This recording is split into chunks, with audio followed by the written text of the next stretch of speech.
It's U of L Today on 93.9 The Ville. Here's your host, Mark Hebert.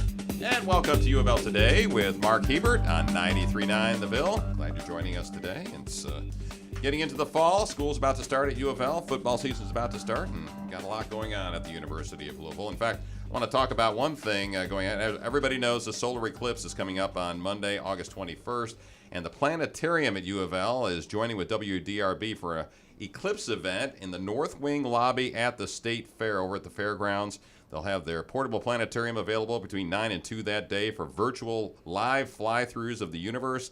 And from 1:30 to 2:45, scientists and meteorologists from the University of Louisville and from WDRB will be on hand to talk to everybody about what's going on with the eclipse. And so the planetarium on campus will be open from 12:30 to 3 with a live feed from NASA about the eclipse. So either one of those two things, either at the State Fair or at the planetarium on U of L's campus, come join us for the solar eclipse on August 21st. All right, on the show today, did you know that you can force a family member into drug or alcohol treatment without their consent? Kentucky has a law that takes away a person's right to choose whether to get treatment or not. And we'll discuss the pros and cons with a U of L professor who studied the commitment laws. But first, if you've got a kid in a Jefferson County middle or high school, there's a good chance they have a school resource officer, a cop, in their school. Is that a good thing? Does having school resource officers in schools cut down on crime in those schools? Well, Ben Fisher is an assistant professor in the Department of Criminal Justice at U of L. He's been doing research on SROs, or school resource officers in schools, and he's here to talk with us about it. Hey, Ben, good to see you back. Good. Yeah, thanks for having me back. Yeah, good to talk to you. As always, you got a haircut. You look clean, almost clean shaven. Well, yeah, thanks. People have always told me I've got the face for radio. Yeah, so me too. This is So, perfect, yeah. Although I used to be on TV for a long time, I still got the face for radio. Perfect. All right, well, let's talk a little bit about these studies you've done on school resource officers. First of all, why don't you describe what a school resource officer is? Yeah, so a school resource officer, or an SRO, as it's a little quicker to call them, they're a sworn police officer, so they have authority to arrest, but they're assigned usually to a school, sometimes to multiple schools within a district. And they typically have several different responsibilities. They not only have their regular law enforcement responsibilities, so preventing and responding to crime that happens in school, but they often function as informal counselors and mentors for students, giving them advice, helping them out if they have legal sorts of issues in informal sorts of ways. And then sometimes as teachers as well, whether it's teaching your traditional DARE programs or gang resistance programs, or sometimes driving and traffic type classes. So they wear a lot of hats in the school. So these are sworn officers. Mm-hmm. And are they, in Jefferson County, they normally sheriff's deputies, LMPD? Who are we talking about here? In Jefferson County, the majority of the SROs are from LMPD. I think there's probably 25 or so of those officers. We've got a handful from the Sheriff's Department, and then a small number from both St. Matthews Police Department and J-Towns. How many schools in Jefferson County have school resource officers? About 30. About 30 for the school. Yeah. So is that all the high schools plus a few middle schools, or what's the? They're concentrated mostly in high schools and middle schools, and then maybe one or two elementary schools have SROs. All right. Yeah. And you've looked at whether SROs are a good thing or a bad thing in schools, and what makes a good SRO, what makes a bad SRO. So kind of let's give me the overview of what your findings have been, and then we'll kind of delve down into it a little bit. Sure, yeah. Distilling that into whether they're good or bad is sometimes a difficult question. And it's not that black and white. Right. I get it. It's that's a career spent answering that question, I think. Okay. Some of the things that I've looked at so far are what are the effects on crime? Not only are they detecting more crime, or is more crime happening in schools, but how are people responding to that crime? Is it getting reported to the police more frequently? Do we see an increase in the use of exclusionary discipline, like suspensions and expulsions from school? But there's all sorts of other questions that could be asked. Things about, do students know the law better? Are there improved relations between police and community members? Those are important outcomes, too, that I haven't looked at yet. Okay, but your research is ongoing in this Exactly. in this category. Yeah. It's going on right now. Yeah. Are there any things that you've found so far that you've you far enough along in your research that you can kind of reach some conclusions about SROs? Yeah, so I'm wrapping up a study right now where we're using national level data to look at some outcomes related to SROs. Along with a colleague, Deanna Devlin at University of Maryland, we've taken a national survey called the School Survey on Crime and Safety, which is a survey that is administered to school principals every 2 years. And just by chance, there's a certain number of schools that have been sampled in multiple years. So what we've done is we've gone through and across 4 waves, we've identified about 850 schools that had multiple time points in this survey. So essentially, that have SROs in several states, right? Yep. Okay. Nationwide, exactly. So what we've done is we've gone through and looked at, among those 850 schools, how many of them implemented school resource officers between time 1 and time 2. So essentially we've got, if you think about your research methods class back at undergrad. I didn't take that class. I was a communications major. Perfect. You've got maybe what you would call your treatment group, the schools that implemented SROs, and your control group or your comparison group, the ones that didn't. And among the ones that did, we were really interested in determining what are the different types of SROs that were implemented there. So a lot of prior work has looked at, SROs as sort of a singular thing, that an SRO in one school is probably going to have the same effect as an SRO in another school. But we were really interested in disentangling what SROs do. And so in these surveys, the principals answered 7 questions about what their SROs do. And based on those 7 questions, we identified 3 types of SROs. And we've given names to those types to sort of give them a little more substance. And the first one is called full triad SROs. And the term triad refers to the triad model, which is described by the National Association of School Resource Officers, which is their largest professional organization, as encompassing sort of 3 major categories of SRO's roles and activities. So that's around law enforcement, informal counseling, and teaching. And with this first category... So they're jack of all trades. Exactly, yep. So with this category that we're calling full triad, we see SROs that are highly involved in all sorts of aspects of school life. They're in the school life on a daily basis in several different facets. Yep, exactly. Connecting with the community, right. a variety of ways. So what are the other 2? The other 2, one we call low engagement. So they're in schools, but there's not evidence that they're doing a lot. They're just kind of walking around, maybe talking to a few kids every once in a while? Yeah, presumably. We don't have a lot of fine-grained detail, but compared to the full triad, they're a lot less engaged. And then the third kind we're calling reactionary. And these are ones that are, they're pretty heavy in their law enforcement duties, but are doing a lot less teaching, counseling, mentoring, those sorts of things. They're more likely to respond to issues that arise in school. Gotcha. All right. And so what we're finding is that, our hypothesis that not all SROs are going to have the same effects is the case here.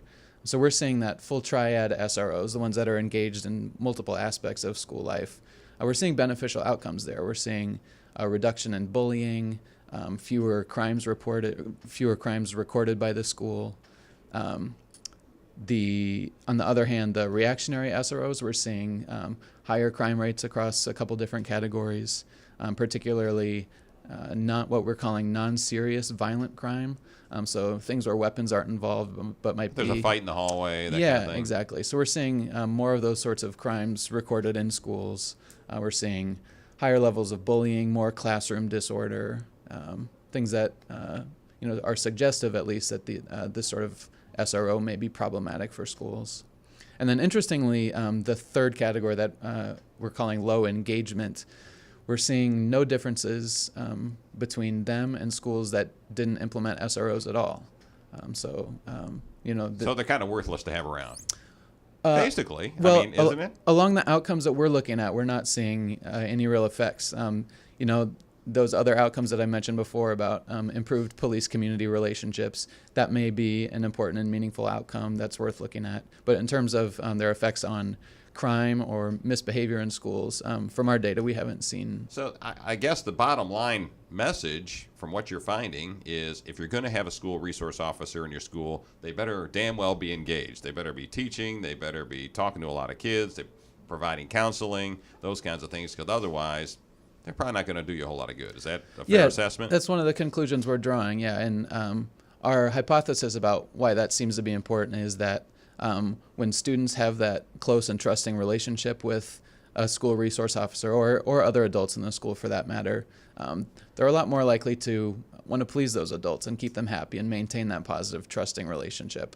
And so they'll act and behave in ways that sort of conform to the expectations that adults have, which is non-criminal behavior, right? It's behaving well and in pro-social sorts of ways. When you look at the school resource officers and what I would call rough schools, they have a lot of discipline problems, those kinds of things. Do you find that just having an officer there, and I think I know the answer, just having an officer there with a uniform on walking up and down the hallways, I think the police would say that's good because it might deter kids from doing things.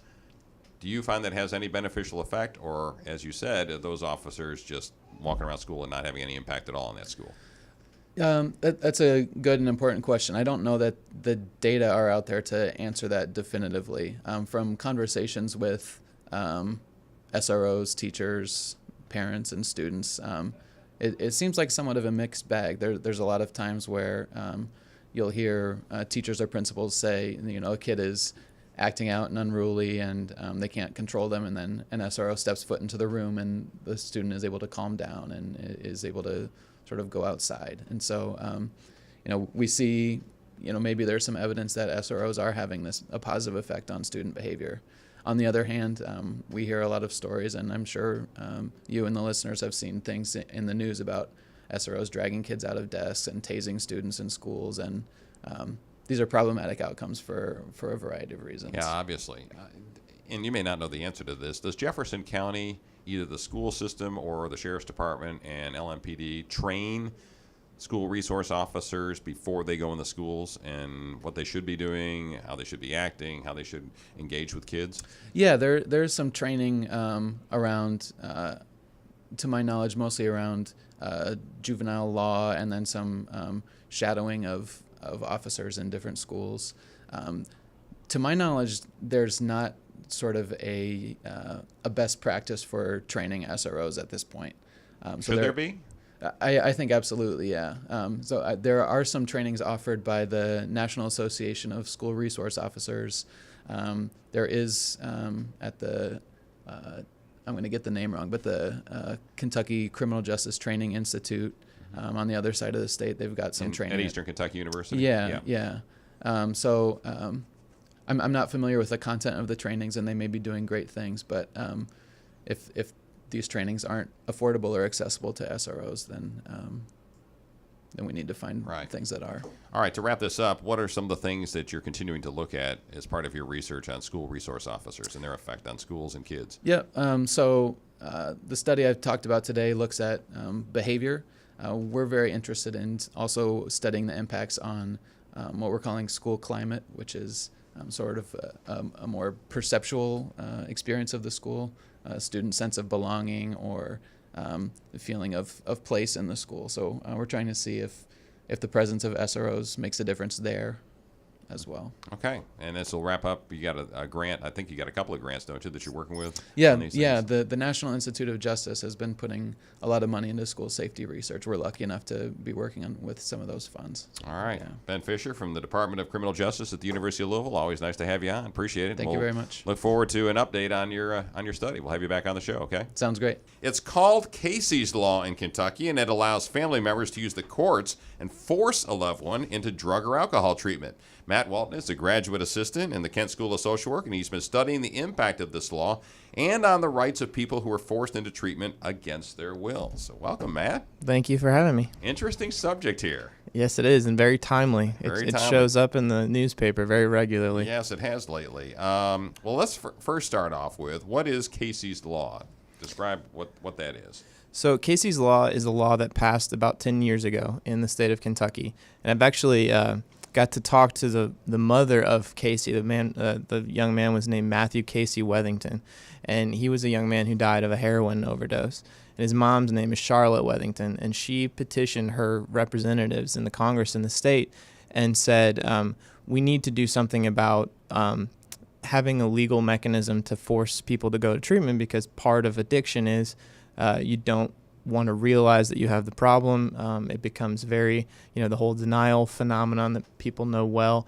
And at the time, the only way that a court could force someone into treatment was if they had committed a crime and gone through something like a drug court, or, the case of a judge saying, you've had your 4th DUI, it's time to go to treatment, or you can go to jail.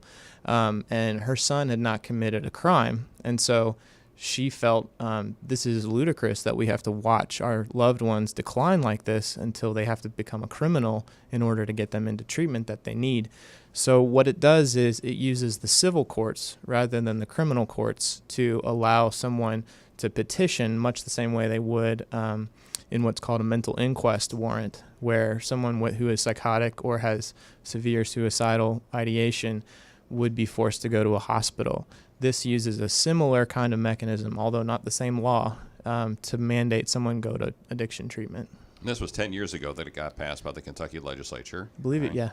Roughly 10 years ago. 2004, I think, yes. Any idea how many times this has been used in Kentucky? Actually, I can't give you an exact number, but I did ask for a report from the Kentucky Administrative Office of the Courts, and you'd be surprised in Jefferson County, if you compare the number of people who need it and how often it's used, it's very low. And so I think they had, less than 40 cases in the years that I looked at, year over year. Right. What's interesting is in the northern part of the state, which is where the Wethington family was from, it's used a lot more. And what I think happened was she became an advocate, and she went to treatment centers, and she went to courts, and people knew each other there, and they sort of figured out how to do this. And we're lagging behind them. And so it's a case of perhaps people don't even know about it, that they can use this. That's right, they don't. And I think the Courier-Journal picked up the ball in some of that sense and said, look, you have this option. It's not maybe going to be appropriate for everyone, but I think you're very right. A lot of people don't know that this is something they can do. All right, we're talking with Matt Walton, who's in the Kent School of Social Work, and we're talking about Casey's Law in Kentucky and the involuntary civil commitment law. So how does it work? If I've got a son or a daughter or somebody that I think is abusing heroin to the nth degree, I may have gotten them in treatment once or twice before, and it just ain't working. And I think they're a threat to themselves. They have kids. I think they're a threat to their own kids. How do I go about trying to get my son or daughter involuntarily committed through the court system? Sure. So what you do, I'm glad that you pointed out, the real distinction is it will not work if it's just a parent who doesn't like it that their child is using drugs. It has to be that imminent threat of harm to the self or to others. And then what you would do is a good starting point. I actually went and talked to Claudia Smith, who's a county prosecutor at the courthouse here in Jefferson County. A good starting point is to contact the prosecutor first, because in the case of Jefferson County, what they would do is she has a list of providers who you would contact. So, for example, you need 2 evaluators. One would be a medical provider, and then the other would be a mental health provider. And so what you do is you would contact those people, and you would get your son or daughter, or it can be anyone. It is very common that it's a parent for a child. And you would have them do evaluations. And those evaluations would need to show that this person has a severe health problem, or this is looking like it's accelerating to the point where it's going to be dangerous. And in the case of overdose deaths, which we have all read a lot about in the newspaper lately, it can be a very imminent threat of harm. Right. But if you're the parent of this child who doesn't want to go get treatment, how are you going to get them to an evaluation? That's a very good question. So the judge can evaluate the case. You can petition, you can tell the prosecutor this is what's going on, and then if it meets a certain level of evidence, the judge can force them to go to the evaluations, and then you can kind of start there. And so, because obviously if they don't want to go to treatment, they're probably not going to want to go see a doctor, talk about their drug use. So once you get those evaluations done, the judge will review, a lot like a court case. The petitioner will present their evidence, and the defendant will try and say, no, maybe I have a drug problem, but it's not that bad, or it's not going to hurt me. And then the judge will make a ruling, and if they rule in favor of the petitioner, then they will force you to go to treatment. Of course, there's another side to this that some civil rights folks might say, it's up to the person who's the drug addict whether they want to go to treatment or not. You shouldn't be able to go to court and force me to go to treatment. What's that argument, and how is that played out across the United States? Yes, that is why we wrote the paper, because that is an important objection. And some folks, especially if you're of a sort of libertarian political bent, would say you never have the right to force someone to do something against their will, especially if it's something like drugs, where maybe you have the right to hurt yourself. If you're not hurting anybody else, who gives you the authority to tell me what I do with my life? And so we go into that in the paper. The arguments are, so we kind of called it, we went into a little bit of ethical and political philosophy and talked about there's the classical liberal strain, which would fall into that style of thinking of, I am my own authority, I'm the author of my own destiny, I make my own choices, and you can advise me, but you can't tell me what to do. And then there's the sort of communitarian strain, which we kind of sided with and said, in a society or a community, we sort of have duties to one another. And if you are beginning to run afoul of those, then the community can step in and say, for this specific issue, we want to help you, and we think we're going to suspend your rights for a time in a limited way. Mm-hmm. And the Supreme Court has had some rulings on these cases, correct? That's right, yeah. So we went into some cases from actually like the 60s and 70s, and we looked at and we said, okay, what's the precedent for a law like this?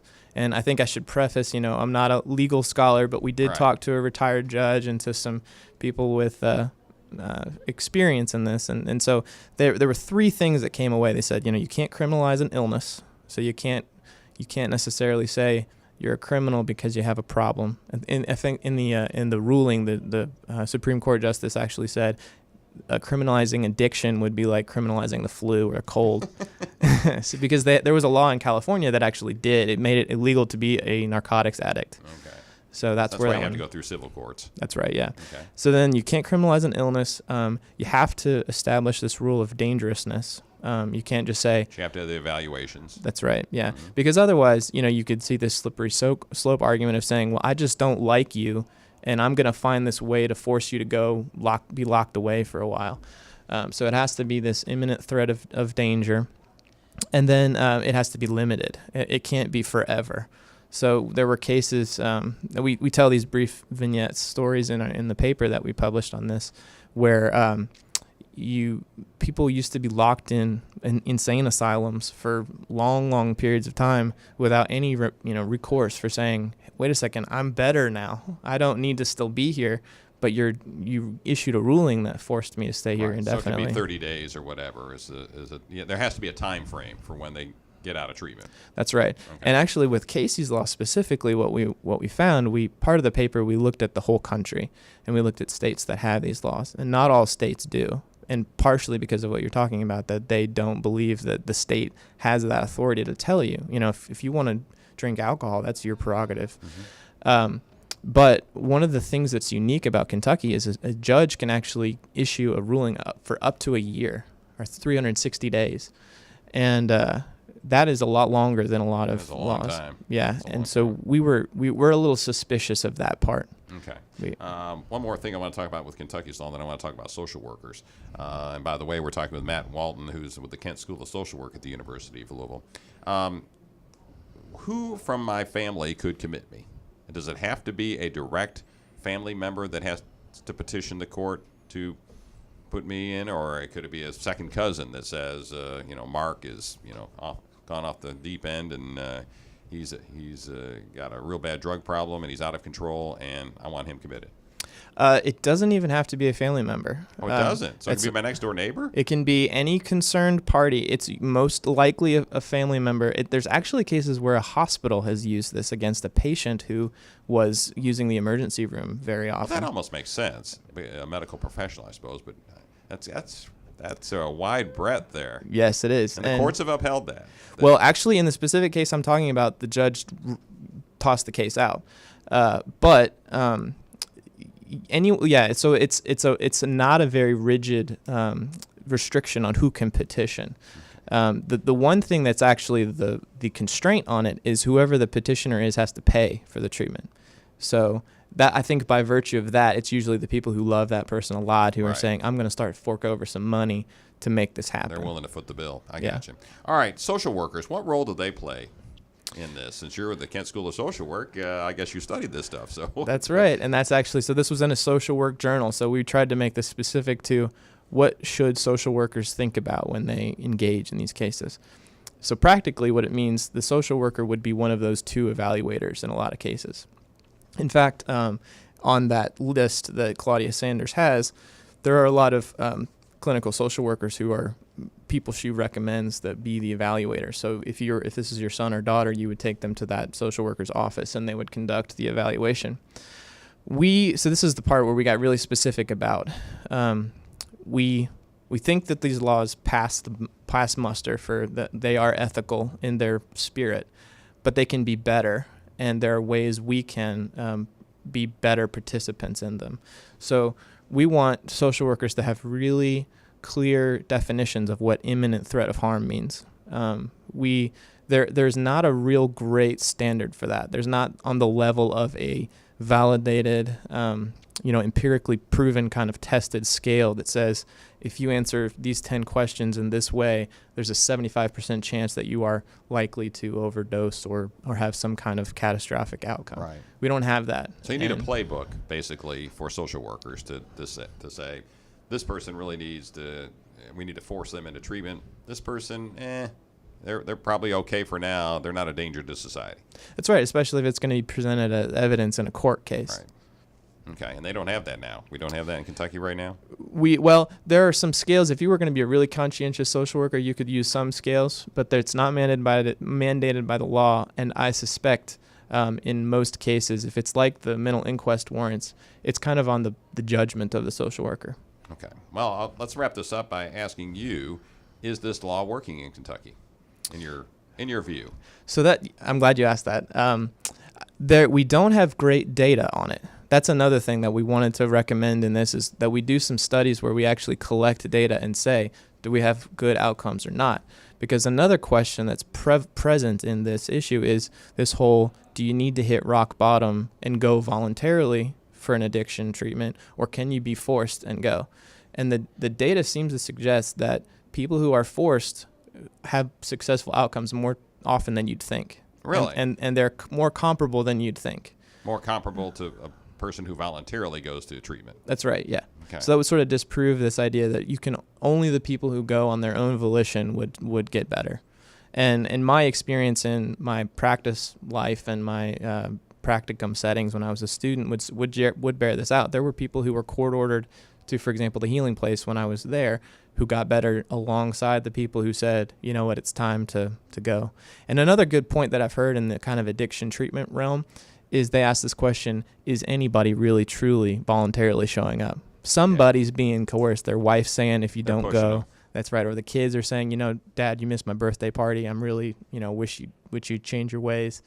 So I think it's working. I'm glad we have it. I want us to continue to ask these hard questions and say, how can it be better?